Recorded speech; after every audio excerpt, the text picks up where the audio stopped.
अस्सलाम वालेकुम। Today we are discuss about types of qualitative research design. Previous lecture के अंदर हमने क्वालिटेटिव रिसर्च डिज़ाइन का इंट्रोडक्शन देखा था, जिसके अंदर उसके कंपोनेंट, कैरेक्टरिस्टिक और फेजेस को डिस्कस किया था।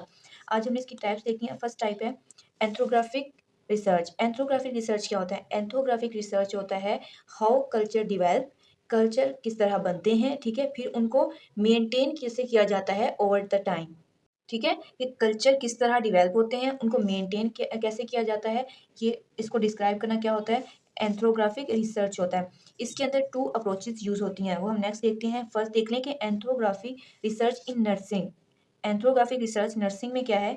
फोकस ऑन ऑब्जर्विंग, ऑब्जर्व करना है किनको? पीपल्स के बिहेवियर को, उनकी लाइफ कंडीशंस को, ठीक है, एंड डॉक्यूमेंटिंग, और क्या करना है? डॉक्यूमेंट करना है किसको? इंटरेक्शन विद पीपल्स, उनके दरमियान का जो इंटरेक्शन है, ठीक है, पीपल्स किस तरह से रह रहे हैं, उनका रिलेशनशिप आपस में क्या है, इंटरेक्शन विद सोशल कम्युनिटी कैसा है, उसको क्या करना है? डॉक्यूमेंट करना है, ठीक है। और हाउ डेली लाइफ कंडीशंस, उनकी डेली लाइफ कंडीशंस क्या है, उनके एक्सपीरियंसेस क्या है, ठीक है, उनकी सिचुएशंस कैसी हैं, उनका बिहेवियर कैसा है अदर पीपल्स के साथ, इस सबको क्या करना है? डॉक्यूमेंट करना है, ऑब्जर्व करना है। And pattern of influencing human care, और फिर वो पैटर्न देखना है जिससे उनकी जो हेल्थ है उसको क्या इम्प्रूव कर सकते हैं। And nursing care practice, nursing care practice क्या उनको कैसे प्रोवाइड कर सकते हैं, ठीक है, उनका वो पैटर्न इन्फ्लुएंस करना है, ठीक है, जो उनकी लाइफ को, उनकी हेल्थ को इम्प्रूव करे, ठीक है, ऐसी नर्सिंग प्रैक्टिस वहाँ पे यूज़ करना जिससे उनकी हेल्थ क्या हो, इम्प्रूव हो। फर्स्ट इसके अंदर 3 पॉइंट्स हैं डेफिनेशन में। फर्स्ट पॉइंट क्या है? ऑब्जर्व करना है और डॉक्यूमेंट करना है। किसको? पीपल्स की डेली लाइफ को, उनकी कंडीशन को, उनकी सिचुएशन को, उनके बिहेवियर को, ठीक है, फिर उनका इंटरेक्शन कैसा है अदर पीपल्स के साथ, इसको डॉक्यूमेंट करना है, ठीक है। नेक्स्ट है कि वो पैटर्न देखना है कि किस कैसे उनकी लाइफ जो है, उनकी हेल्थ जो है वो इम्प्रूव हो सकती है, वहाँ पे नर्सिंग प्रैक्टिस जो है वो किस कैसे अप्लाई की जा सकती है। तो ये सारा इनको रिसर्च करना है, इसको डिस्क्राइब करना क्या है? एंथ्रोग्राफिक रिसर्च है। एंथ्रोग्राफिक रिसर्च की 2 अप्रोचेज़ हैं। फर्स्ट है एमिक अप्रोच और सेकंड है एटिक अप्रोच। एमिक अप्रोच क्या है? एमिक अप्रोच है कि इसके अंदर क्या करते हैं? स्टडी किसको करते हैं? बिहेवियर को, बिहेवियर्स को, किसमें? विद इन कल्चर, उनके बिहेवियर को स्टडी करते हैं और क्या डिफाइन करते हैं? रिकॉग्नाइज करते हैं यूनिकनेस ऑफ इंडिविजुअल, ठीक है, उनके बिहेवियर को स्टडी करते हैं और उनकी जो यूनिकनेस होती है उनको रिकॉग्नाइज किया जाता है, ठीक है। तो ये किस अप्रोच में होता है? एमिक अप्रोच में होता है। क्या करते हैं? बिहेवियर को स्टडी करते हैं और पेशेंट की, सब्जेक्ट की या उन पीपल्स की, उस कम्युनिटी की यूनिकनेस को रिकॉग्नाइज किया जाता है, ठीक है। नेक्स्ट हमारे पास है एथिक अप्रोच। अप्रोच में क्या होता है कि इसमें ओरिजिनल कल्चर को स्टडी किया जाता है, ठीक है, ओरिजिनल कल्चर को स्टडी करते हैं और इसको फिर एनालाइज किया जाता है। और ये दोनों अप्रोचेज़ यूज़ करके, ठीक है, ये दोनों अप्रोचेज़ यूज़ करके एंथ्रोग्राफिक स्टडी का गोल अचीव होता है, ठीक है। इसका गोल क्या है कि उनके कल्चर को डिफाइन करना, ठीक है, उनके जो पर्सपेक्टिव्स हैं उनको डिफाइन करना, उनके कल्चर को डिफाइन करना, उनके बिहेवियर को, उनकी सिचुएशंस को, उनकी कंडीशंस को डिस्क्राइब करना, ठीक है। तो ये 2 अप्रोचेज़ से डिस्क्राइब करते हैं। और इसके अंदर एक और बात याद रखिएगा कि इसके अंदर जो एंथ्रोग्राफी है वो बेस करती है एंथ्रोपोलोग्राफी पे, ठीक है। अब इसके अंदर 2 मटेरियल ऑफ कल्चर्स मिलते हैं हमें। फर्स्ट है मटेरियल कल्चर, दूसरा है non material culture. Material culture में क्या आता है? ऑल क्रिएटेड, ठीक है, ऑल कंस्ट्रक्टेड जो चीज़ें हैं, बिल्डिंग्स, सिंबॉलिक जो चीज़ें हैं, वो थिंग्स हैं, वो आ जाती हैं किसमें? मटेरियल कल्चर में। उसमें क्या आ जाएगा? बिल्डिंग्स, बिल्डिंग्स आ जाएंगी, ठीक है, कल्चर इवेंट्स आ जाएंगे, कल्चर इवेंट्स, ठीक है। तो ये मटेरियल कल्चर है, ठीक है। कल्चर का जो एक सिंबॉलिक शेप है, ठीक है, वो आ जाता है हमारे पास मटेरियल कल्चर। और नॉन मटेरियल कल्चर क्या होता है? नॉन मटेरियल कल्चर होता है कि जिसके अंदर आ जाता है सोशल कस्टम्स, ठीक है, सोशल कस्टम्स,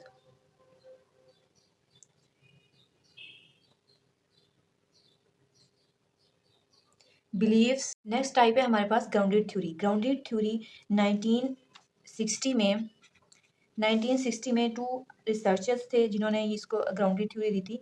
मतलब ग्राउंडेड थ्योरी डिवेल्प किसने की थी? ग्लेसर ने, और इसके साथ साइंटिस्ट रिसर्चर था स्ट्रेसर, ठीक है। इन दो रिसर्चर्स ने ग्राउंडेड थ्योरी दी थी। इस थ्योरी का मकसद क्या था, ये बेस किसके पे करती है, सोशल प्रोसेस पे, ठीक है, किस पे बेस करती है, सोशल प्रोसेस पे, सोशल स्ट्रक्चर पे।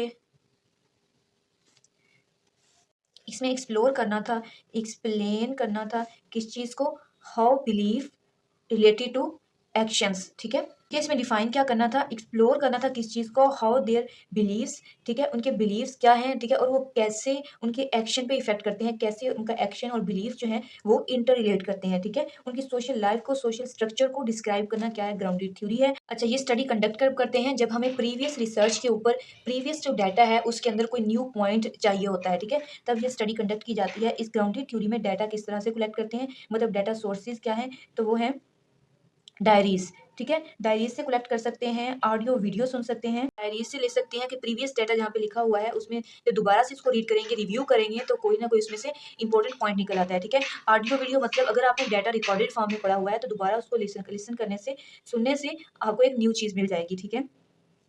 नेक्स्ट है केस स्टडी, ठीक है, केस स्टडी भी आपको क्या प्रोवाइड करती है, डाटा प्रोवाइड करती है, ठीक है। तो डिफरेंट सोर्सेज हैं, फॉर्मल और इनफॉर्मल भी आ जाएगा इसमें। नेक्स्ट हमने जो देखना है इसमें वो है फेजेस, ठीक है, इसमें कुछ ग्राउंडेड थ्योरी की फेजेस हैं वो देखते हैं। फर्स्ट फेज है डाटा कलेक्शन, ठीक है, डाटा कलेक्शन आपको हर फेज में मिलेगा। फर्स्ट हम प्रॉब्लम को आइडेंटिफाई करते हैं, उसके बाद क्या करते हैं, डाटा कलेक्ट करते हैं। अब डाटा कलेक्ट कैसे करना है, हमने इंफॉर्मेशन लेनी है, ठीक है, इंफॉर्मेशन लेनी है डिफरेंट मेथड से, ठीक है, डिफरेंट वे से ऑब्जर्व करके भी, इंटरव्यू करके भी हम डाटा ले सकते हैं, ठीक है। फर्स्ट स्टेप है डाटा कलेक्शन। सेकंड स्टेप देखें, सेकंड पॉइंट है की नोट टेकिंग।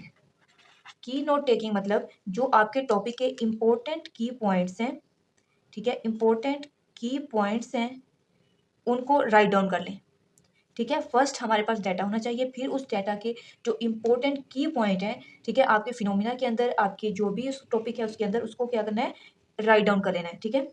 तो नेक्स्ट हमारे पास है कोडिंग। कोडिंग क्या, कोडिंग मतलब कि आपका जो डाटा है, ठीक है, जो आपके इंपॉर्टेंट की पॉइंट आपने यहाँ पे निकाले, अब उनको आपने कोड दे देने हैं, ठीक है, नंबर्स दे देने हैं, ठीक है। अब इससे क्या होगा, सेव होगा टाइम, ठीक है। Each code contain specific characteristics, ठीक है, आप जो भी उसे कोड देंगे उसके अंदर स्पेसिफिक कैरेक्टरिस्टिक्स होंगी। आपको पता है कि मैंने इस कोड से ये कैरेक्टरिस्टिक्स सेव की थी, अब वो कोड एंटर करेंगे तो आपको वो लिस्ट सामने आ जाएगी। तो डाटा को क्या करना है, कोडिंग करना है, ठीक है। थर्ड पॉइंट हो गया। अब फोर्थ पॉइंट है हमारे पास मेमोइंग। मेमोइंग में क्या है कि आफ्टर कोडिंग, कोडिंग करने के बाद रिसर्चर रिलेशनशिप फाइंड करता है बिटवीन वेरिएबल्स, जो भी कैटेगरीज उसने ली हैं, ठीक है, उनको क्या करता है, उनका रिलेशनशिप देखता है और फिर वो क्या करेगा, इनको राइट डाउन करेगा, ठीक है, स्पेसिफिक नोट्स बनाएगा, ठीक है। नोट्स बनाना, स्पेसिफिक पॉइंट के स्पेसिफिक पॉइंट्स को नोट डाउन करना, उनके की नोट्स बना देना, मेमोइंग होता है। नेक्स्ट पॉइंट है सॉर्टिंग। सॉर्टिंग होता है सीक्वेंस देना, ठीक है, तरतीब देना। मेमोइंग के बाद अब जो डाटा है, जो भी हमारा थ्योरी है, ठीक है, जो भी हमारा मेमो बना है उसको क्या करना है, अरेंज करना है, ठीक है। इस अरेंज करने से क्या होगा कि जो आपका थ्योरी है, जो कंसेप्ट है वो मोर क्लियर हो जाता है, ठीक है। तो ये काम किसका होता है, सॉर्टिंग का होता है, ठीक है। नेक्स्ट हमारे पास है राइटिंग। राइटिंग में क्या होता है, राइटिंग में है कि ये एक फाइनल स्टेप है, लास्ट स्टेप है इसका, फेजिस का, ठीक है। इसके अंदर अब रिसर्चर क्या करेगा, जो भी उसके पॉइंट्स हैं, जो भी उसका कॉन्सेप्ट है, ठीक है, कॉन्सेप्ट को क्लियरली क्लियरली वो क्या करेगा, राइट डाउन कर लेगा, ठीक है, और अपनी थ्योरी को फिनिश कर देगा, ठीक है, उसको कंप्लीट कर लेगा। किस पॉइंट में, राइटिंग फेज में। हमने फेजेस देखी, पहले डाटा कलेक्शन थी, फिर की नोट टेकिंग, कोडिंग, मेमोइंग और सॉर्टिंग, राइटिंग, ठीक है। तो ये फेजेस हैं, याद रखनी है आपने। नेक्स्ट देखें, नेक्स्ट टाइप है हमारे पास फिनोमिनोलॉजिकल स्टडी। फिनोमिनोलॉजिकल स्टडी में क्या होता है, लाइव एक्सपीरियंस को डिस्क्राइब करते हैं, ठीक है, जो भी लाइफ कंडीशन है उसको डिस्क्राइब करना क्या है, फिनोमिनोलॉजिकल स्टडी है। इसमें क्या होता है कि इवेंट्स को, सिचुएशंस को एज इट वैसे ही लिखना है जैसे पार्टिसिपेंट या सब्जेक्ट हमें बताता है। इसके अंदर 2 रिसर्चर थे, ठीक है, जिन्होंने फिनोमिनोलॉजिकल स्टडी दी। उनका कहना क्या था, उन्होंने डिस्क्राइब किया था। फर्स्ट है, हुसैन ने क्या कहा था कि लाइफ एक्सपीरियंस को कैप्चर करना है, ठीक है, कैप्चर करना है किसको, एक्सपीरियंस को, एज इट, ऐसे ही, विदाउट इंटरप्रिटेशन, ठीक है, विदाउट एक्सप्लेनिंग, उसको एक्सप्लेन किए बगैर, ठीक है, उसको अपनी वर्डिंग में कन्वर्ट किए बगैर एज इट वैसे ही उसको डिस्क्राइब करना क्या। और रिसर्चर की जो भी परसेप्शंस हैं, ठीक है, सिचुएशन को लेके, एक्सपीरियंस को लेके, वो एक ब्रैकेट के अंदर उसको डिफाइन करना। आप रिसर्चर की जो परसेप्शंस हैं उनको ब्रैकेट में लिखना, ठीक है, और जो सब्जेक्ट ने, पार्टिसिपेंट ने बताई हैं वो एज इट वैसे ही डिस्क्राइब करना, एक्सप्लेन करना उस सिचुएशन को, कंडीशन को, विदाउट इंटरप्रिटेशन, एनालाइजिंग या थ्योराइजिंग। तो वो क्या है, फिनोमेनोलॉजिकल स्टडी है। इसकी 4 टाइप्स हैं। फर्स्ट है existential research, phenomenological research. Existential क्या है कि जो इसमें आ जाता है कि वो एरिया, ठीक है, जैसे कन्फ्लिक्ट है, डेथ है, ठीक है, कॉन्फ्लिक्ट्स, डेथ, ठीक है, डायरीज, ऐसी चीज़ों से डाटा लेना, वो क्या है, एग्जिस्टेंशियल फिनोमेनोलॉजिकल स्टडी है, ठीक है। अब नेक्स्ट है हर्मेन्यूटियल। हर्मेन्यूटियल रिसर्च डिज़ाइन क्या है, या हर्मेन्यूटियल फिनोमेनोलॉजिकल रिसर्च क्या है कि इसके अंदर डिस्क्राइब करना है उनके कल्चर को, ठीक है, उनके कल्चर को, पॉलिटिक्स को, के लाइव एक्सपीरियंस को कैप्चर करना है, ठीक है। नेक्स्ट है कॉन्स्टिट्यूटिव। कॉन्स्टिट्यूटिव फिनोमेनोलॉजिकल रिसर्च क्या है कि ऐसा डिज़ाइन जिनके अंदर उनकी नेचुरल हिस्ट्री को डिस्कस करना, नेचुरल साइंस को,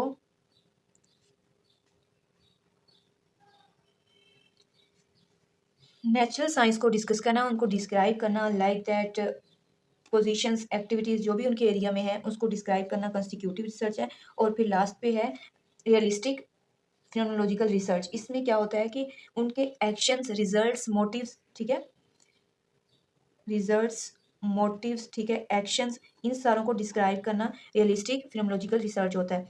नेक्स्ट टाइप एक्शन रिसर्च क्या होता है। एक्शन रिसर्च होता है फाइंड आउट करना सोल्यूशन को, ठीक है, कोई भी इवेंट है, कोई भी सिचुएशन है, कोई भी एक्सपीरियंस हुआ है, उसकी फाइंडिंग्स निकालना क्या होता है, एक्शन रिसर्च होता है। और लास्ट टाइप हमारे पास है हिस्टोरिकल रिसर्च। हिस्टोरिकल रिसर्च क्या होता है कि हिस्टोरिकल रिसर्च क्या होता है कि पास्ट के एक्सपीरियंस को, ठीक है, पास्ट के इवेंट को डिस्क्राइब करना, ठीक है। अब ये होती किस किस एरिया में है, फर्स्ट है, ठीक है, डिफेंस एरिया में की जाती है, जियोग्राफिक एरिया में की जाती है, उनके पास्ट की हिस्ट्री को डिस्कस करना, ठीक है, उन स्पेसिफिक एरिया को डिस्क्राइब करना, एवेलुएट करना क्या है, हिस्टोरिकल रिसर्च है। और इसमें कैसे करते हैं, फेजेस क्या है, इसमें आ जाता है फर्स्ट के प्रॉब्लम एरिया को आइडेंटिफाई करना है, जो भी हमारा इंटरेस्टिंग एरिया है उसको डिफाइन करना है। फिर एक स्पेसिफिक हम क्वेश्चन बनाते हैं, क्वेश्चन डेवलप करने के बाद डाटा कलेक्ट करते हैं, एनालाइज करते हैं, फिर उसको इंटरप्रेट करते हैं फाइंडिंग्स को। तो आज के लिए इतना ही काफ़ी है। इसको हम रिवाइज कर लेते हैं। हमने देखे हैं types of qualitative research design. First ethnographic देखा। एंथ्रोग्राफिक में क्या है कि मेनली फोकस होता है किसके ऊपर, ऑब्जर्व करना, डॉक्यूमेंट करना इंटरेक्शंस विद पीपल्स, ठीक है, उनके सोशली उनका रिलेशनशिप कैसा है, ठीक है, उनको डॉक्यूमेंट करना, उनके बिहेवियर को ऑब्जर्व करना, क्या है, एंथ्रोग्राफिक रिसर्च है, उनके कल्चर को डिफाइन करना। इसके अंदर 2 अप्रोचेस देखी हमने। उसके बाद हमने देखा कि ये एंथ्रोपोलोग्राफिक भी इसको कहा जाता है, उसी के ऊपर ये बेस करती है, उसकी बेस के अकॉर्डिंग मटेरियल कल्चर होता है और नॉन मटेरियल कल्चर होता है, ठीक है। फिर हमने ग्राउंडेड थ्योरी देखा। Grounded theory social pattern, social process और सोशल स्ट्रक्चर को डिफाइन करती है, ठीक है, जिसके अंदर हम डिफरेंट वे से डाटा कलेक्ट कर सकते हैं, डायरी से, ऑडियो वीडियो से, केस स्टडी से, फॉर्मल इनफॉर्मल स्ट्रक्चर से, ठीक है। फिर हमने देखा कि इसके कुछ फेजेस हैं। फर्स्ट फेज से डाटा कलेक्शन के, फर्स्ट हमें डाटा कलेक्ट करना है, उसके बाद की नोट टेकिंग, ठीक है, उस डाटा को हमने की पॉइंट्स दे देने हैं, ठीक है, उन की पॉइंट्स के अंदर स्पेसिफिक कैरेक्टरिस्टिक्स के पेशेंट्स या स्पेसिफिक कैरेक्टरिस्टिक ऑफ डाटा जो है, पर्सपेक्टिव जो है, उनको रखा जाता है। फिर है कोडिंग। फिर उनको कोडिंग दे देनी है ताकि हमारा टाइम जो है वो सेव हो सके। फिर नेक्स्ट है मेमोइंग। मेमोइंग क्या होता है कि स्पेसिफिक पॉइंट्स को, जो भी आपकी फाइंडिंग्स हैं उनको लिख लेना, क्या होता है, मेमोइंग होता है। और फिर उसको अरेंज कर लेना, क्या होता है, सॉर्टिंग होता है। फिर राइट डाउन कर लेना और अपने जो मेन कॉन्सेप्ट है उनको क्लैरिफाई करना, ठीक है। फिर हमने देखा फिनोमेनोलॉजिकल रिसर्च को, जिसकी 4 टाइप्स देखी हमने। फिर साथ में हमने देखा एक्शन रिसर्च और हिस्टोरिकल रिसर्च को। इनको देखिएगा, याद कीजिएगा। All the best.